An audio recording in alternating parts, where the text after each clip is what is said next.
México tiene una gran tradición humanista. Desde la generación de los derechos humanos en el mundo, esa es la primera generación a finales del siglo XVIII, a principios del XIX, en la segunda, donde nacen los derechos civiles y políticos, en la segunda generación, a principios del XIX, cuando surgen, nuestra Constitución política, la de 1917, recoge en sede constitucional los derechos económicos, sociales y culturales.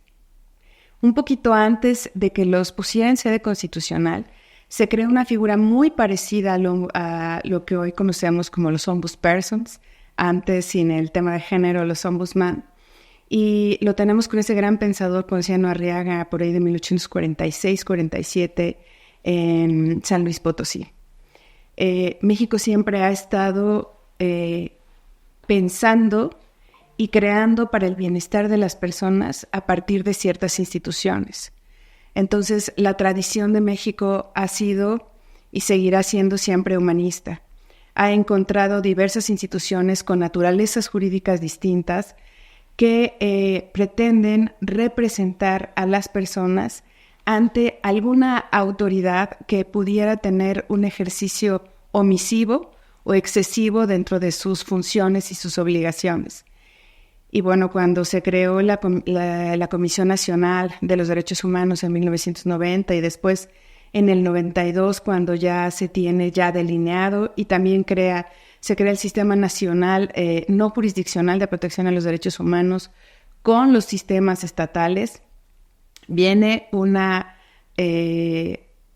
grandes páginas para México en relación a la protección no jurisdiccional de los derechos humanos. Desde entonces nosotros en el Estado de México nacimos un poco después que la propia Comisión Nacional de los Derechos Humanos. Nosotros nacimos en febrero del 93 y nacimos ya en efecto como lo disponía en ese momento la Constitución, con una naturaleza autónoma, no solamente para la gestión, sino también para el presupuesto. Y nacimos con finalidades que hoy siguen siendo vigentes, justo por una de las razones fundamentales que implica la protección de los derechos humanos a partir de sus principios: la universalidad, la indivisibilidad, la interdependencia y con algo que opera también como principio y como obligación: la progresividad, la prohibición de regresividad y el máximo uso de recursos disponibles. Con estos elementos, si los ocupamos como un Lego o como un empaque o un desempaque, vemos que los derechos humanos nunca van a tener una satisfacción absoluta, porque justo con este principio de progresividad, cuando ya tenemos un piso mínimo, luego un piso satisfactorio y un óptimo, siempre podremos ir de bien en mejor. Y esa es uno de los elementos que las personas tienen que poner en contexto cuando hablan de la efectividad de las comisiones de los derechos humanos. Lo que nunca ha sido cuestionado es la finalidad de estas instituciones protectoras de los derechos humanos. Incluso ahora evolucionamos también con el sistema constitucional a partir de 2011, y ya no solamente defendemos, ya tutelamos los derechos humanos, que es lo que establece la Constitución en su artículo primero. Necesitamos, sin duda, un replanteamiento, me parece que sí.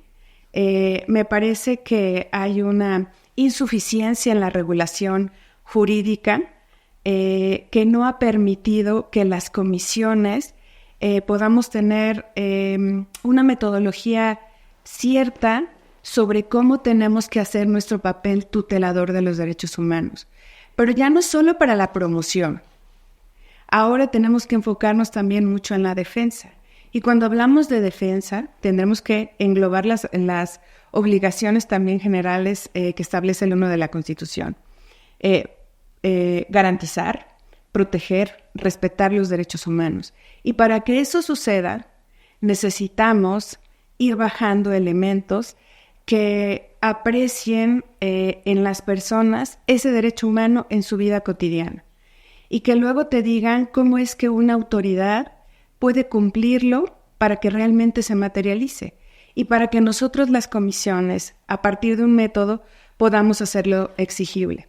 Desde nuestra creación, nacimos como supervisores, algunos insisten en llamarlo como controladores del poder público.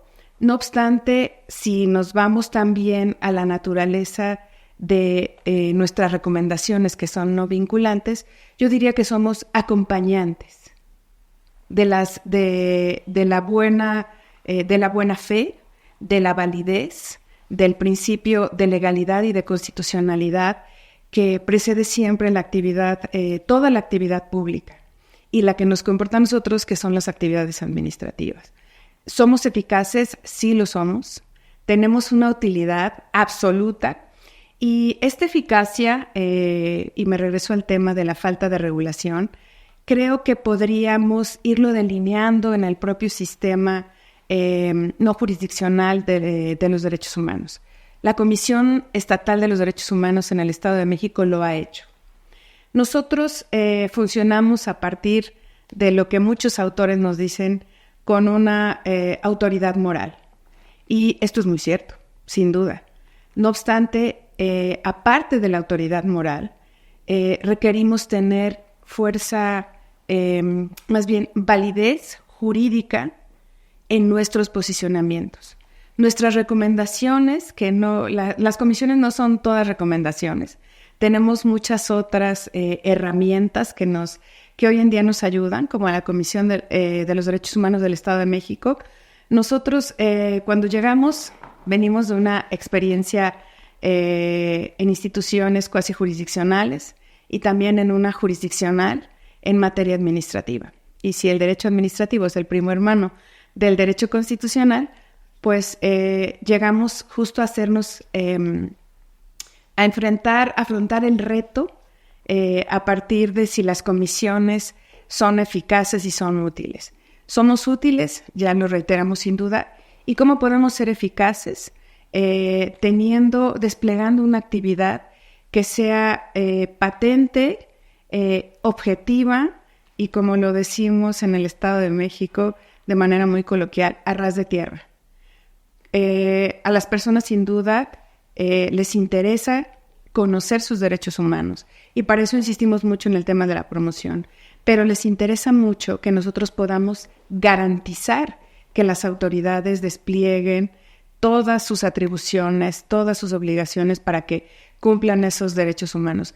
La metodología, que me imagino que será una pregunta y no me voy a adelantar, yo creo que la podemos deducir de la propia reforma constitucional de junio de 2011, cuando determinaron que en sede constitucional íbamos a tener auspiciados y que iba a permear para todo el sistema jurídico este sistema humanista, nos establecieron las características de los derechos humanos y luego nos dieron algo maravilloso que son las obligaciones generales que todas las autoridades deben de emprender: promover, respetar, garantizar y proteger.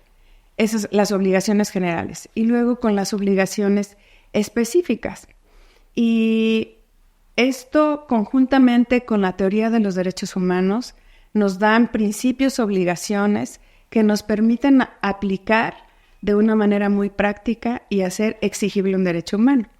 Por ejemplo, si llega a la comisión una persona y nos dice, nos expresa una violación de derechos humanos en relación, por ejemplo, a el derecho a la salud. Nosotros tomamos este primer concepto del elemento esencial del derecho humano a la salud y empezamos a establecer cuáles son sus subderechos. Podríamos señalar, por ejemplo, la atención médica o probablemente la atención en medicamentos. Y después nos vamos a las obligaciones en relación a lo que el ciudadano nos está señalando como hechos probablemente violatorios de derechos humanos. Y nos dice, oye, acudí a mi centro de salud o a mi clínica de salud y no había el medicamento para atender una enfermedad como el cáncer. Ah, muy bien. él puede ir a combatirlo por 2 vías, por la vía jurisdiccional del amparo, pero también por la vía no jurisdiccional del sistema protector de los derechos humanos. El amparo emitirá una sentencia y nosotros emitiremos en su caso una recomendación. Utilizamos casi las mismas estructuras que se utilizan cuando emites una sentencia, pero acá la diferencia es que no operamos con reglas, sino operamos con principios, y a partir de los principios, obligaciones, es que vamos como deshebrando la madeja. Nosotros compartimos mucho la técnica que desarrollaron el doctor Daniel Velázquez y la doctora Sandra Serrano en un libro maravilloso que se llama Los derechos en acción y el desempaque de los derechos. Solo que nosotros lo hacemos como una metodología que complementó el trabajo de la tutela de los derechos humanos. Entonces, llegamos con la obligación a partir de lo que nos narran en los hechos violatorios de derechos humanos y luego lo contrastamos con alguna de las 4 obligaciones generales. Revisamos si se trata de una falta de garantía o de una falta de protección o de una falta de promoción o de una falta de respeto. Y luego nos vamos con el contenido esencial del derecho, analizamos la situación de la persona en un contexto universal, pero a partir de su situación y contexto de vulnerabilidad para saber qué tan reforzada tiene que ser la tutela de ese derecho humano. Nos vamos después a establecer los elementos de disponibilidad y empezamos a ver, previo a haber revisado los principios de progresividad, no regresividad y la mayor disposición de recursos, y vemos los elementos que también están, que se derivan de la sede constitucional para saber si este servicio que le están ofreciendo, que se traduce en un derecho humano o que es la falta del mismo, es aceptable, es accesible, asequible y de calidad. Esta metodología la estamos desarrollando ya en nuestras recomendaciones, lo pueden revisar y el resultado es que las personas encuentran la satisfacción, la materialización de su derecho y las autoridades no tienen elementos objetivos, legales y constitucionales que puedan contradecir nuestras recomendaciones. Sí somos eficaces. Colaboración, diálogo, mucha comunicación entre las autoridades. Cuando mencionaba el tema de esta suerte de animadversión de los servidores públicos ante autoridades que tienen atribuciones para supervisarlos o para ejercer temas de control, parece que estuviéramos ante adversarios y en realidad no es así. Incluso los órganos internos de control vistos desde una manera proactiva, lo que hace notar es que un ente público o un servidor público se está desapartando de sus obligaciones.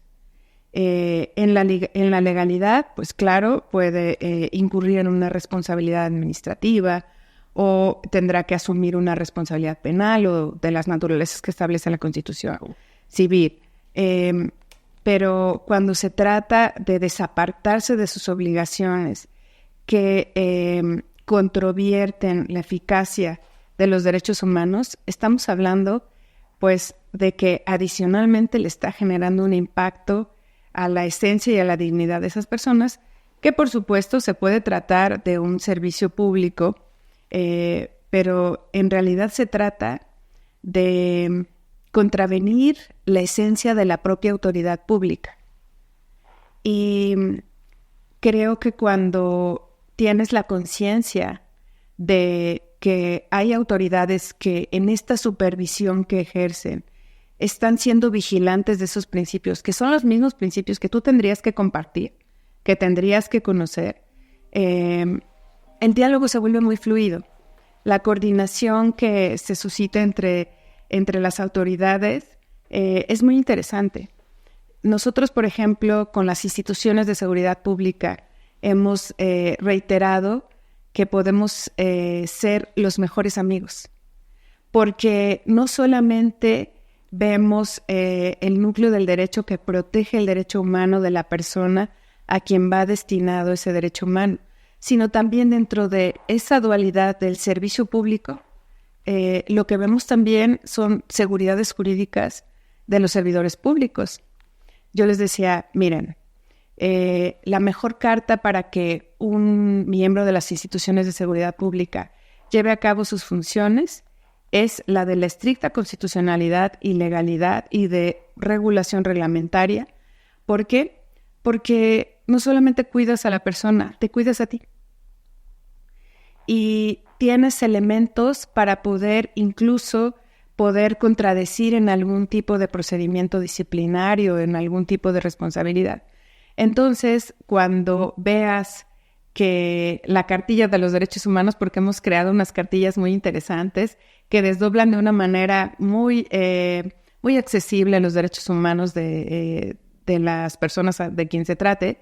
Y entonces hemos establecido una gran comunicación con los policías, con los ministerios públicos, con los defensores de oficio, y hemos hecho alianzas muy interesantes con la comisión. En realidad, yo les digo que no necesitamos que vean a un enemigo, necesitamos que vean a un colaborador de la consecución del derecho humano a la buena administración pública. Esa ha sido nuestra carta de presentación y nos ha ido bastante bien.